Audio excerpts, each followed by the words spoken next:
Well, hello again, everyone.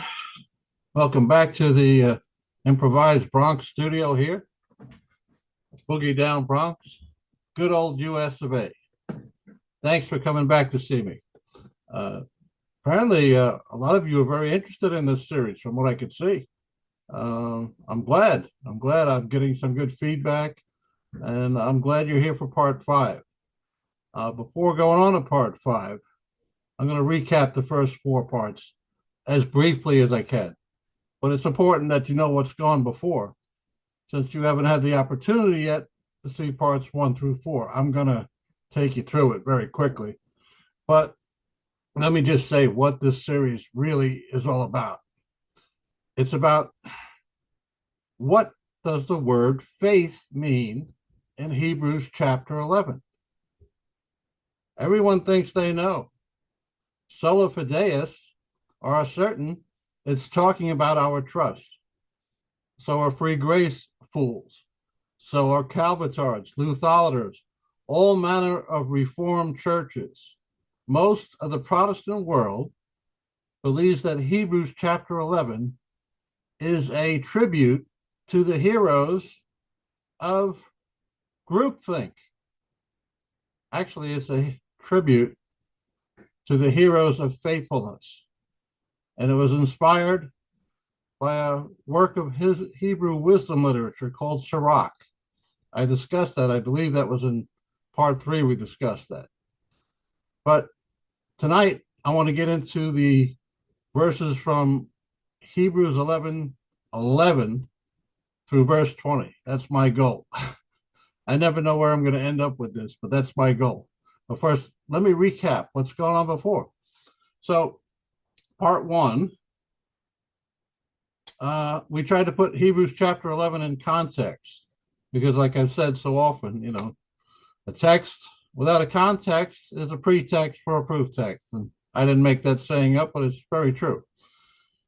So we reviewed some of the stern warning passages in the letter to the Hebrews, and they occur throughout the letter. Every other chapter is a stern warning passage.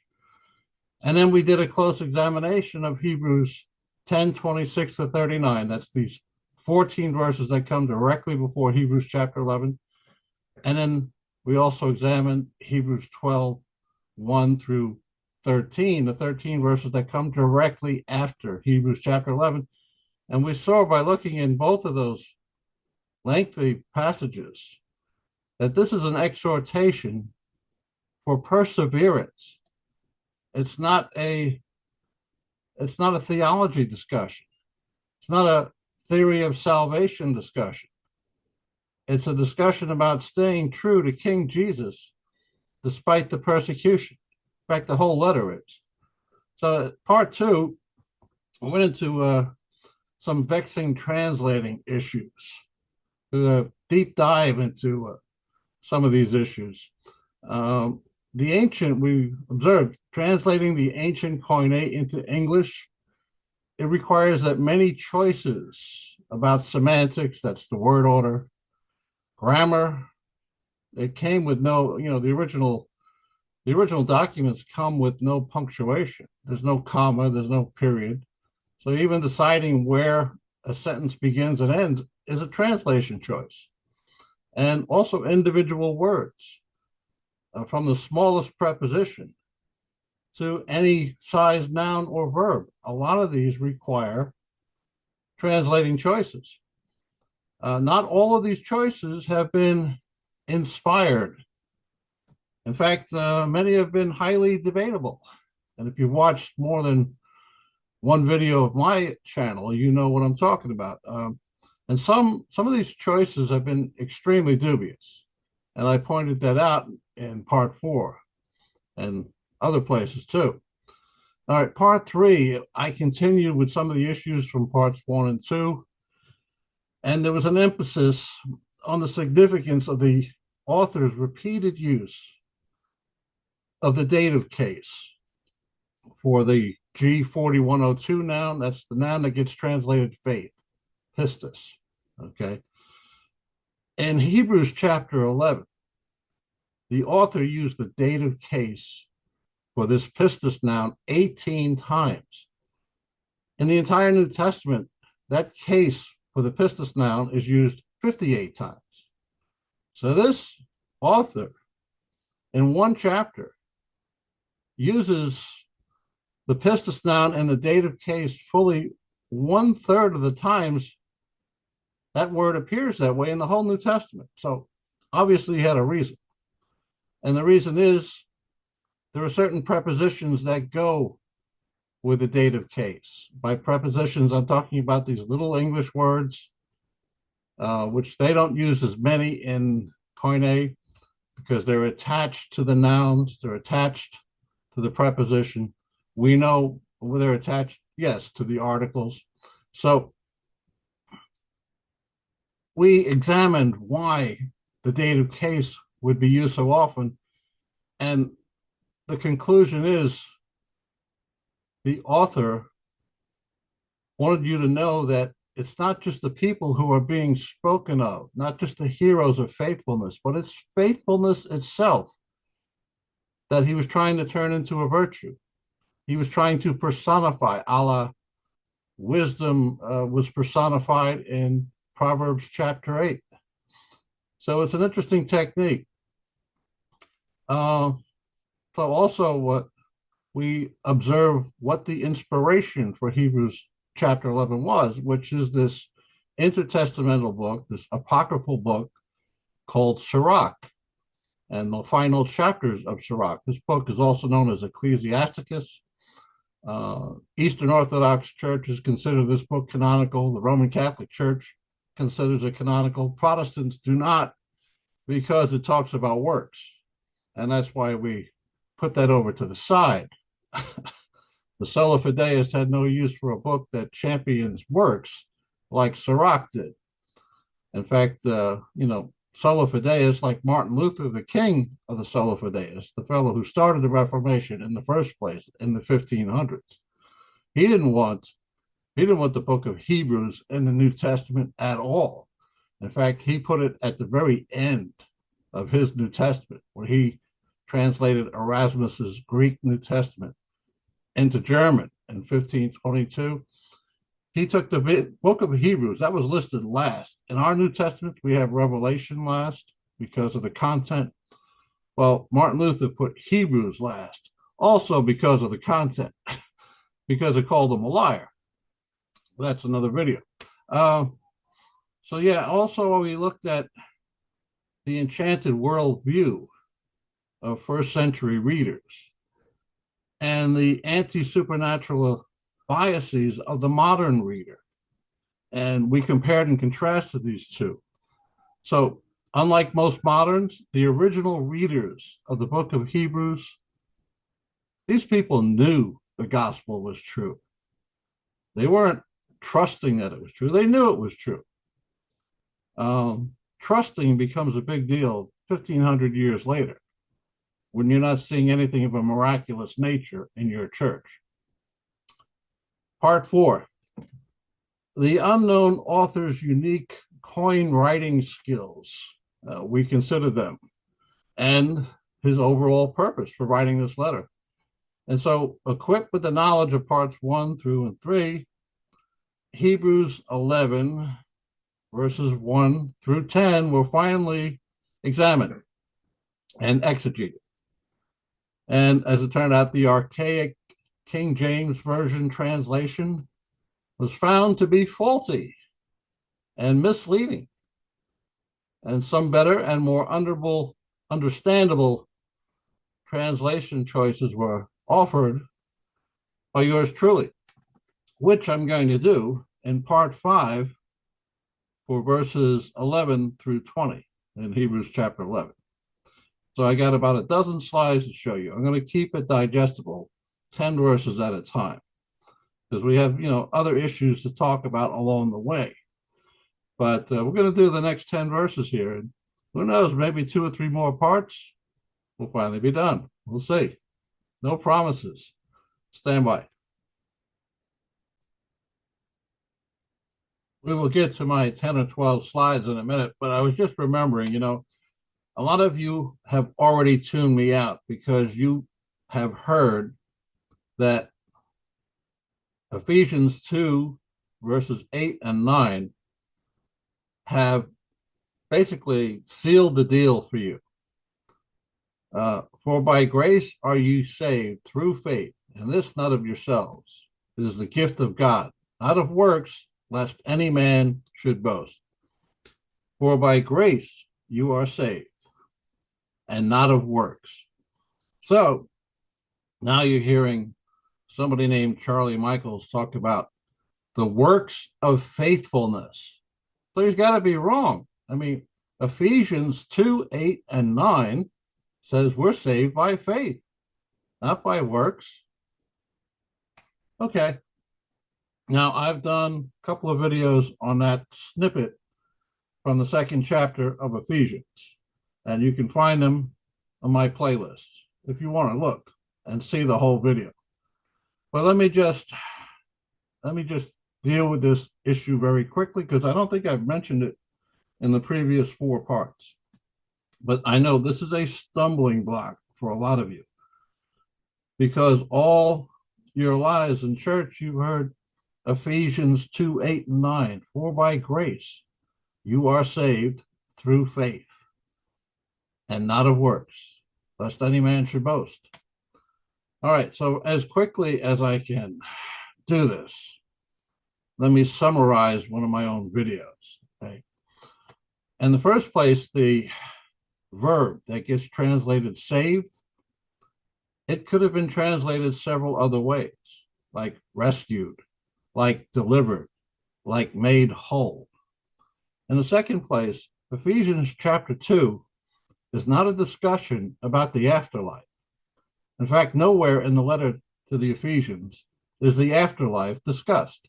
It's not an issue.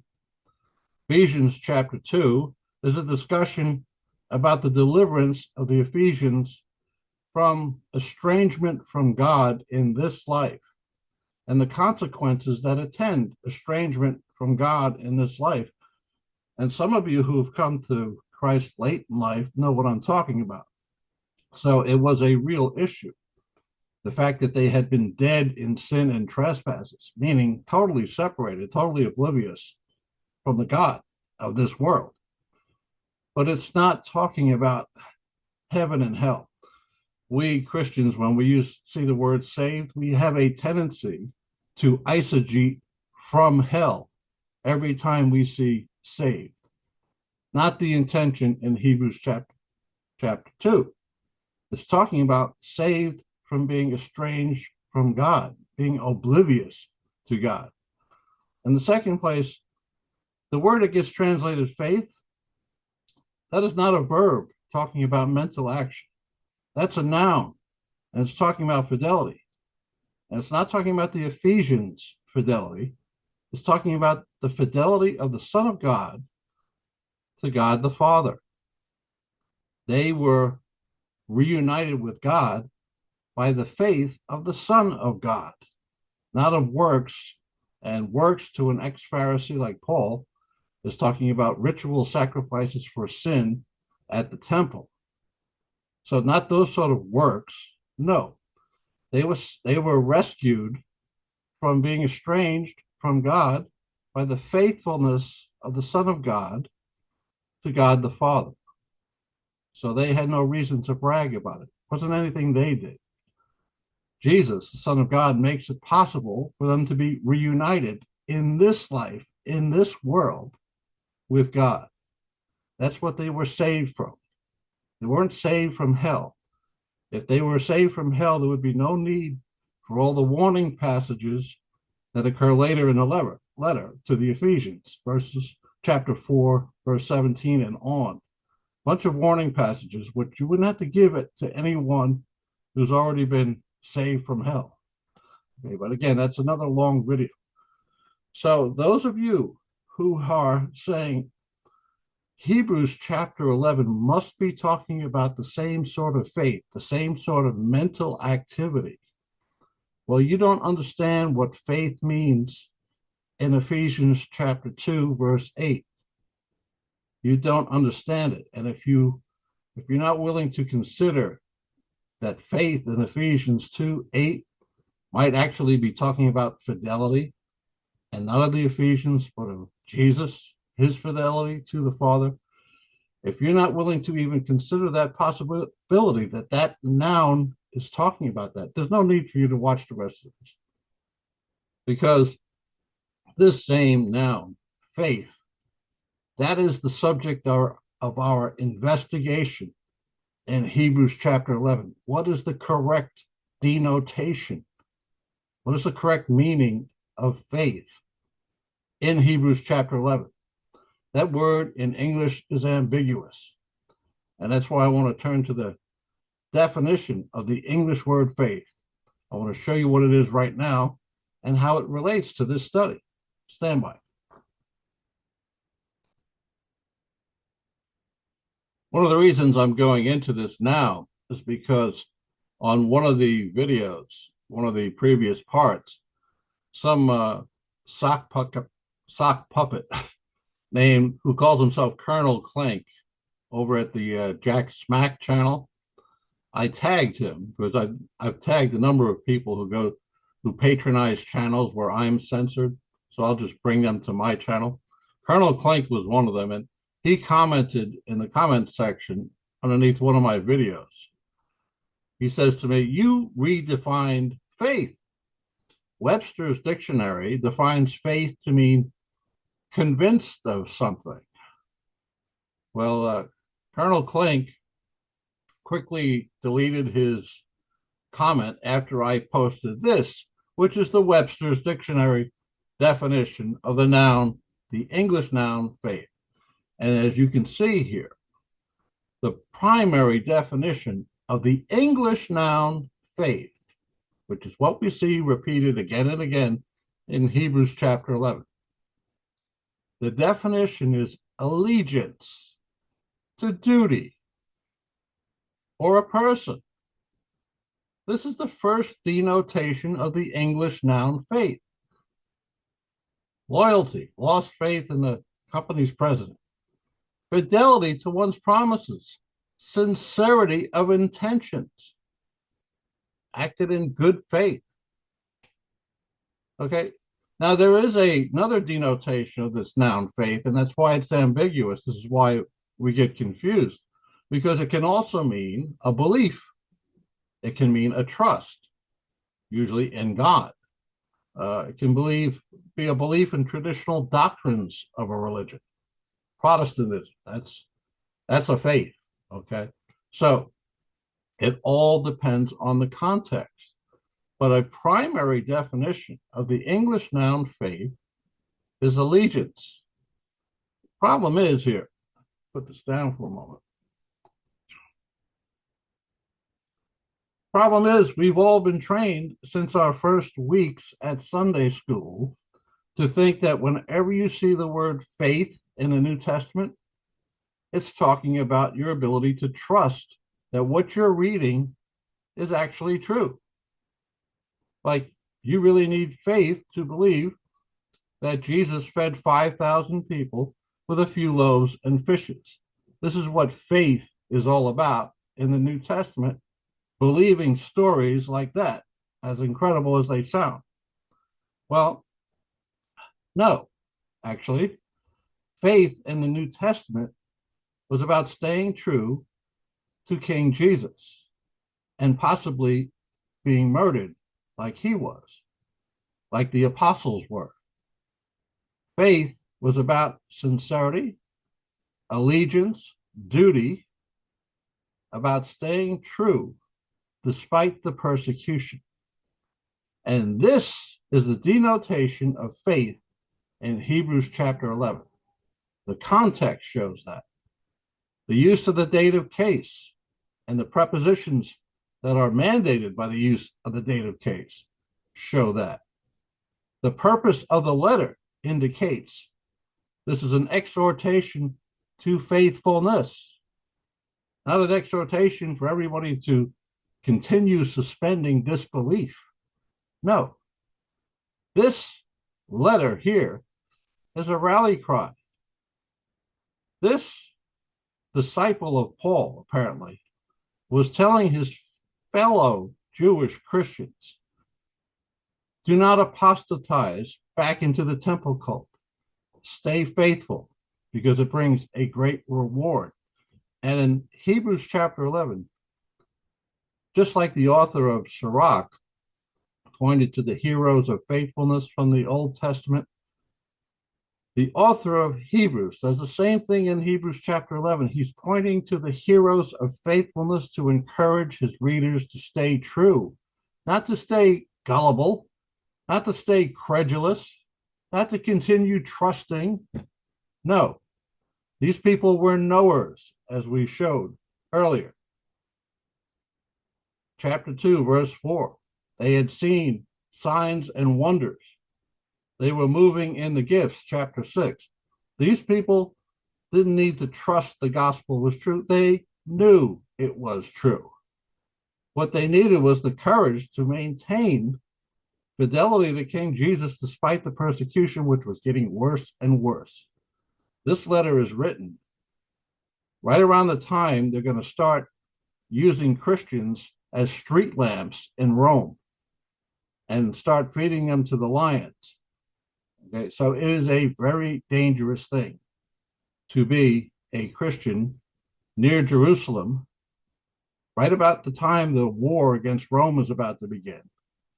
It is a very difficult thing to be a Christian in mid-first century Palestine, in the area of Jerusalem where Jesus himself was executed. The author of this letter is showing in Hebrews chapter 11 that they are not alone in suffering for God, suffering persecution. Author of Hebrews is trying to say when you align your purposes with God, there is going to be persecution, but there's going to be a great reward. And he uses the heroes of the Old Testament, just like the author of Sirach did in the final chapters of his book.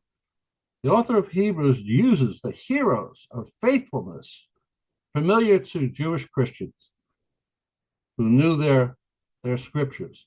He uses these heroes to encourage his readers to stay faithful. And you know what? In our own time, we should learn the same thing because things are changing, brothers. As we're about to see. A month before this series began, maybe less, there was a report of 70 Christians being beheaded by jihadis somewhere in the Congo, not even sure where.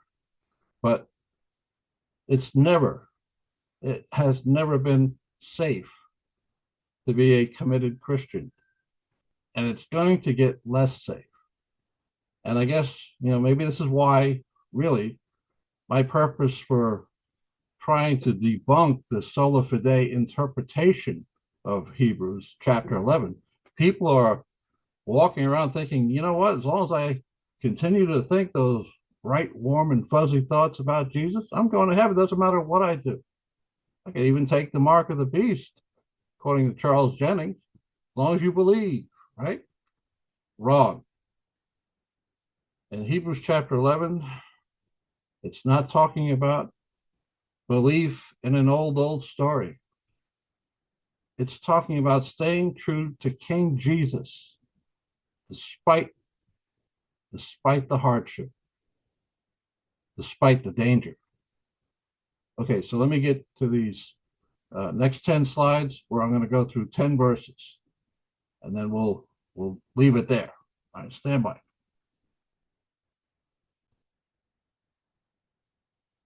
Another reason that we can be sure the author of Hebrews was talking about fidelity to King Jesus and not beliefs about him, suspending disbelief, is because there is another koine verb for trusting, for being convinced of something.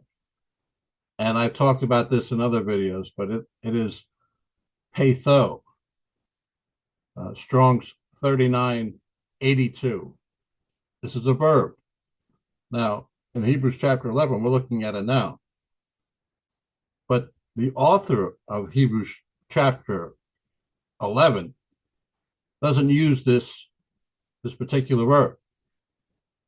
Why not? If it's all about trust, why not? Look at what the word means here. Definition are in blue. To persuade, to convince, to trust, to have confidence. And this is what sola fideists for centuries have been gaslighting us, that Hebrews, the letter entirely, but especially chapter 11, is talking about men who had trust in God. Well, you know what? They had a lot more than trust. Let me show you that the author of Hebrews was very familiar with this particular verb, but he chose not to use it in chapter 11. Show you where he does use it. Okay, he uses it 4 times in his letter to the Hebrews. He uses it in 2:13a. And again, I will put my trust in him.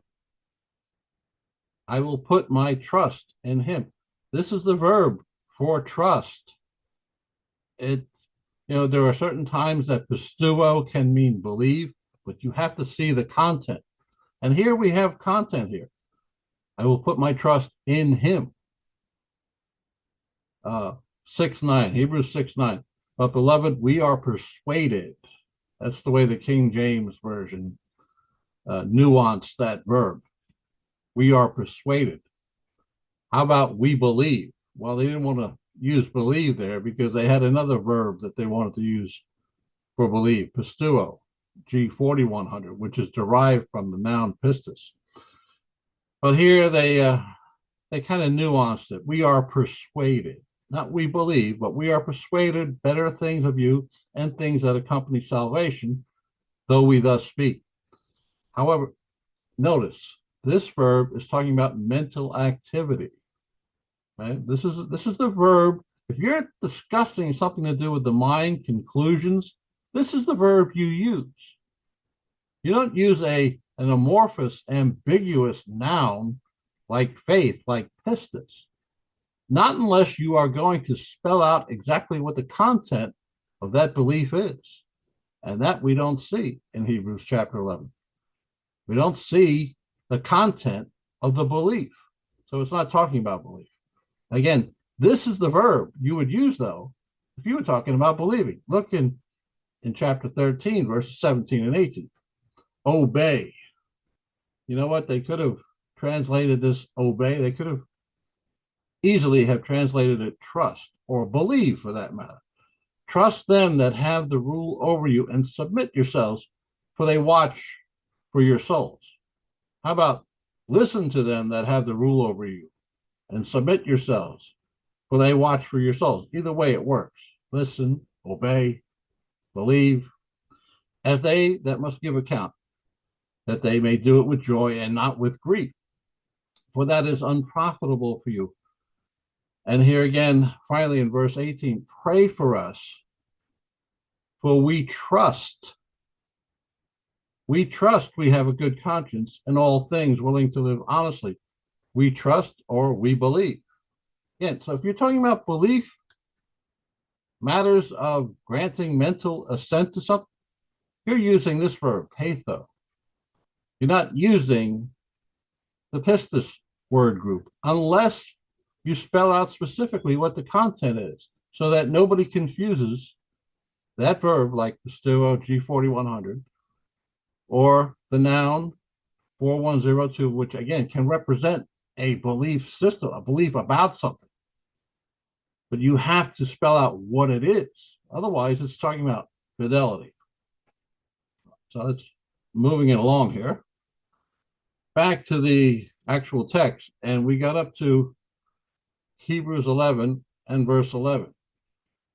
And we talked about how this noun that got translated through faith, it is piste. It's transliterated piste. This is the pistis noun in the dative case. And I'm not going to explain again what that means. It is the indirect object of the verb very quickly. This particular construction of that noun should be accompanied by certain English prepositions. If you can see the EI ending here, the transliteration, Greek vowel epsilon and iota. Okay.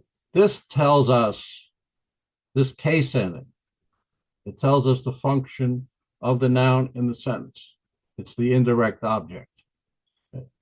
With that indirect object, it's the recipient of something. That means we should have, instead of through, this preposition here that the KJV spin translators use, this preposition should be for or with or to. I believe it should be for. Okay. So that was the subject of part 2. Why is it this dative case? This word piste is used 18 times in this one chapter. Again, the entire New Testament, it's only used 58 times, but 18 times in this chapter. So, of course, he did this for a reason.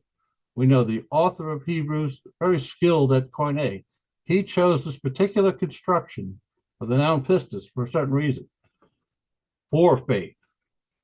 And the faith, again, is ambiguous. Is it a belief, for a belief, or is it for fidelity, for faithfulness?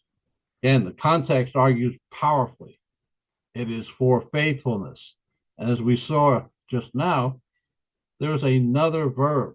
If you're talking about belief, being convinced of something, you don't use this now. You use that verb. You trust, you believe. For trust, it would say.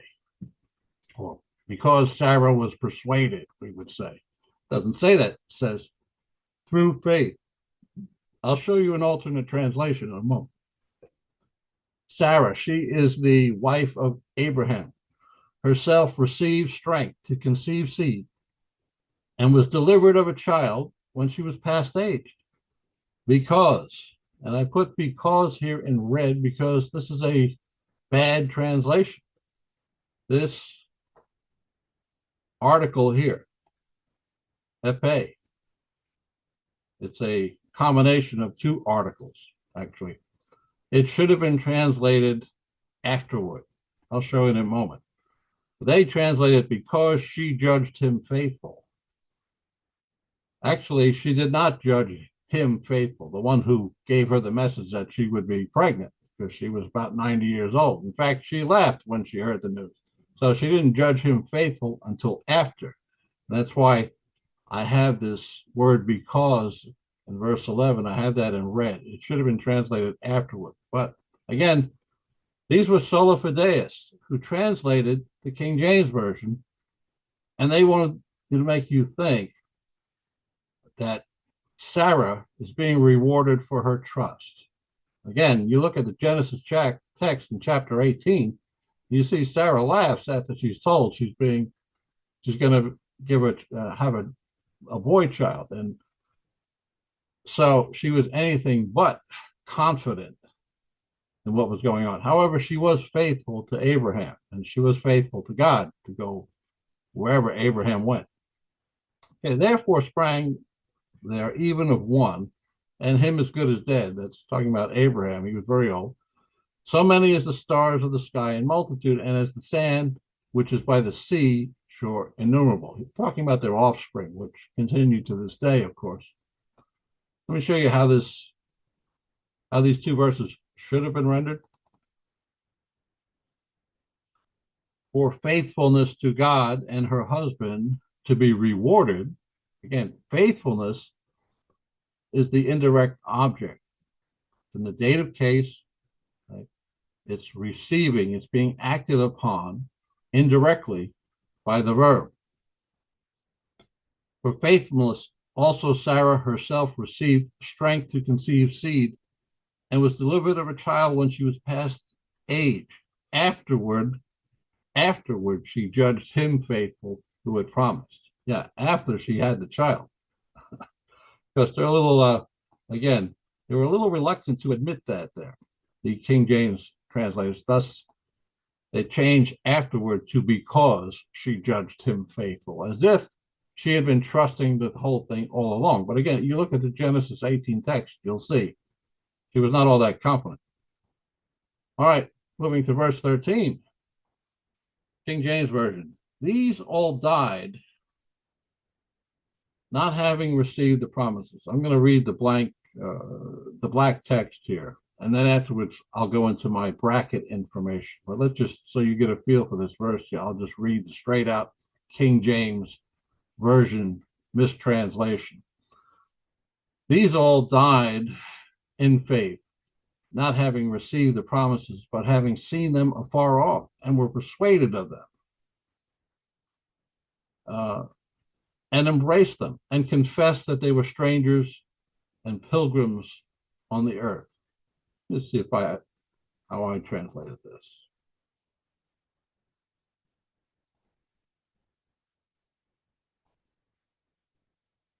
Yes, I confused myself here by not changing 11 to 13. I'll do that right now. This is the way this particular this verse should be read. These heroes of faithfulness, he was talking above about Enoch and Abel and Noah and Abraham.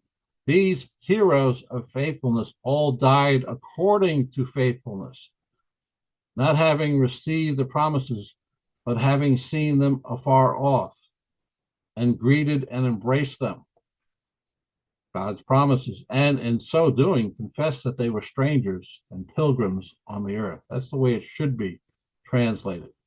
Again, these all died according to faithfulness. The KJV put it, I'll go back to the way they have it. These all died in faith, as if they all died believing something wonderful. I have this preposition in here, which doesn't belong here. It's a mistranslation because the original preposition is kata in the Koine. And this preposition, the translation is dependent upon the case of the noun, which in this case is pistis. The case that the noun is in that determines how you translate this particular preposition. The KJV mistranslated, these all died in faith. No, because faith is in the accusative case. That's why it has pistin. And in Titus 2:10, this same construction is translated fidelity, pistin. Okay? It should be in a number of other places too. However, here, this preposition should be according to faithfulness. Again, because of the particular construction of the word faith, the pistis noun. We said this in the last video, that this author is a skilled Koine writer. He didn't make any mistakes here. This is not a fisherman whose second language is Koine. This is a native-born Koine speaker. He knew how to write, and he chose the pistis noun in the accusative case. And because he did, we know in is a mistranslation. It should be, these all died according to faithfulness, not having received the promises, but having seen them afar off, and were persuaded of them. This "were persuaded of them" is another mistranslation. That's why I have it in red. Different verb here. Okay, it's in the aorist tense. It's already happened. Participle mood, the ed ending. Middle voice, the subject. In this case, these. They both perform and they receive the action of the verb. What it should say, as I have in the translation, these greeted and embraced them, those promises, and confessed, and in so doing, and by greeting and embracing these promises of God, they confessed that they were strangers and pilgrims on the earth. This is not their world, in other words. May have to go back and look at this again. All right, so we talked about how it should be read. I just went back and showed you. All right, here we don't have any major translation issues in the next three verses. It's just continuing on about these who have already died. For they that say such things, that this world is not their home. They declare plainly that they seek a country. And truly, if they had been mindful of that country from whence they came out, they might have had opportunity to have returned. They just went back. But now they desire a better country, that is, a heavenly. Wherefore, that is, for this reason, God is not ashamed to be called their God, for he hath prepared for them a city. Pause this for a second.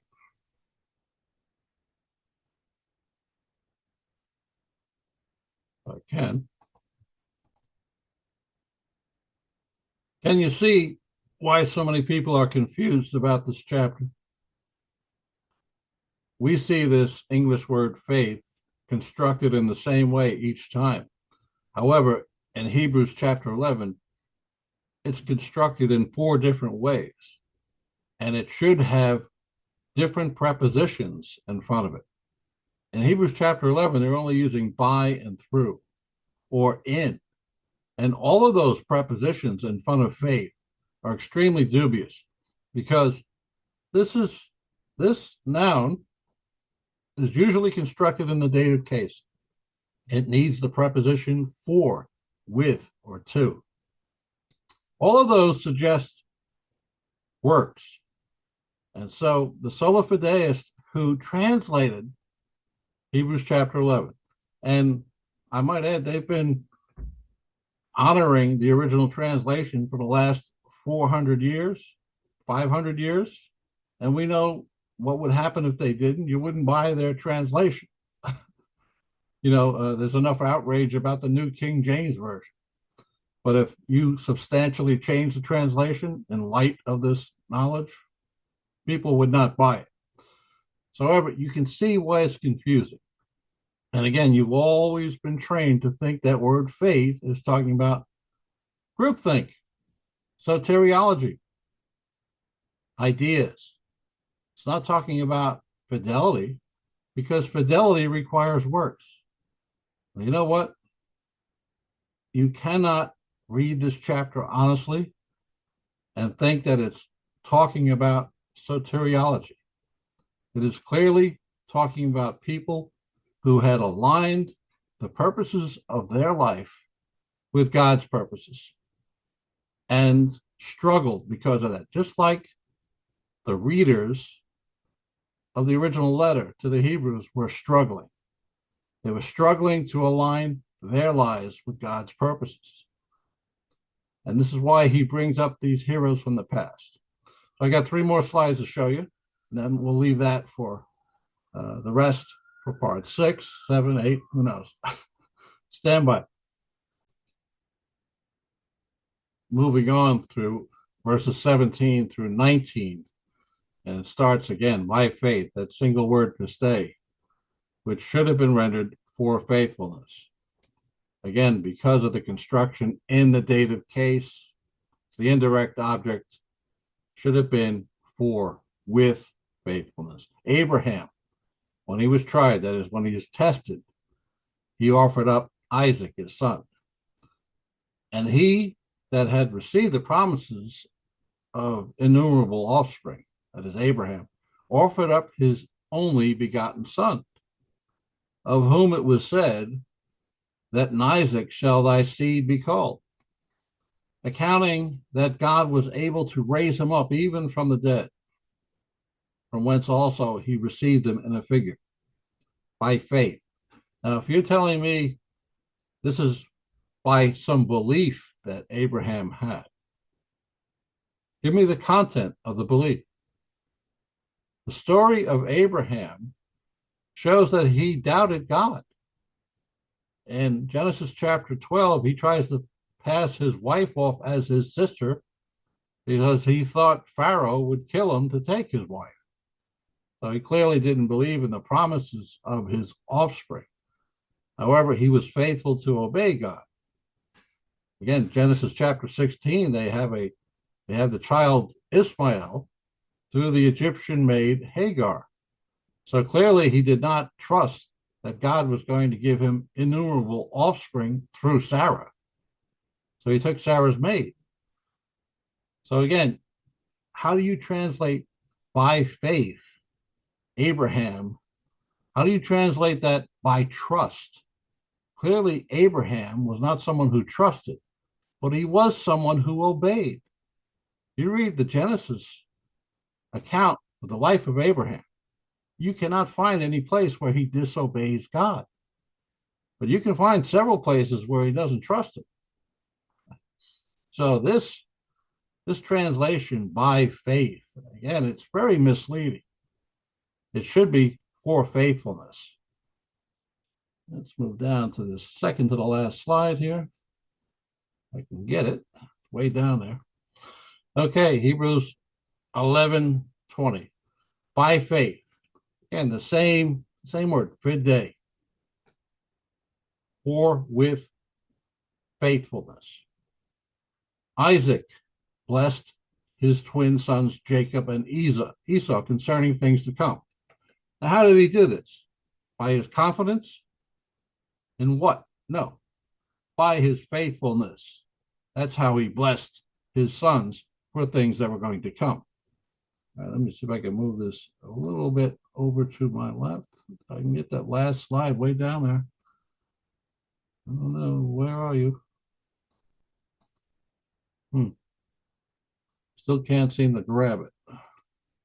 Maybe he's trying to tell me something. Come on now. All right, let me pause this for a second, and then I will bring it up, that last slide, and then we will, after looking at it, we'll stop for the evening. Yeah, I was able to go down and lasso it. Last slide. How did Isaac's faith bless Jacob and Esau? Well, in the same way, Isaac was blessed by his own father's lifelong fidelity to God. And we're not talking about trust, we're talking about obedience. And that says so rather explicitly in Genesis 26, verse 4. God is speaking, and I will make thy seed to multiply as the stars of heaven, and will give into thy seed all these countries.